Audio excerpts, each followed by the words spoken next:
Hey everyone, welcome to another mini vlog, a busy evening with homemade skincare. তো এখানে মনে হতেই পারে যে স্কিন কেয়ার দেখাতে গিয়ে এখন ব্যাকপ্যাকিং কেন দেখাচ্ছে। আসলে আমার যাওয়ার কথা ছিল বাপের বাড়ি, তো সেই জন্য জাস্ট ছোটোখাটো একটু মেকআপের জিনিস আমি গুছিয়ে নিচ্ছিলাম। পুরোটা তো আর ভিডিওতে দেখানো সম্ভব না, জাস্ট কিছুটা আমি দেখিয়েছি।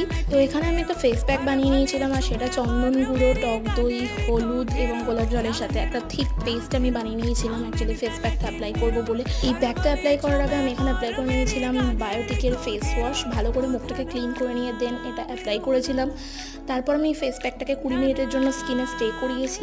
20 মিনিট পর এটাকে ঠান্ডা জল দিয়ে ধুয়ে নিয়েছিলাম, আর দেখতেই পাবে মুখটা কতটা সফট এবং গ্লো করছিল। তো দেখো এখানে আমি ফেস প্যাকটা পুরো ফেস এবং গলাতে অ্যাপ্লাই করে নিয়েছিলাম, আর বিকালে একটু ছাদে শুকোতে শুকোতে ঘুরছিলাম। আস্তে আস্তে অন্ধকার হয়ে আসছে, আর এই যে দেখো আমার মুখের কন্ডিশন, এরপর আমি ধুয়ে নিয়েছিলাম। মানে আমি এখানে ইউজ করছি শসার টোনার আর ময়শ্চারাইজার অ্যাপ্লাই করে নিয়েছিলাম। মুখটা কি সুন্দর গ্লো করছে দেখো। তো এরকম আরও নতুন নতুন ভিডিও পেতে সাবস্ক্রাইব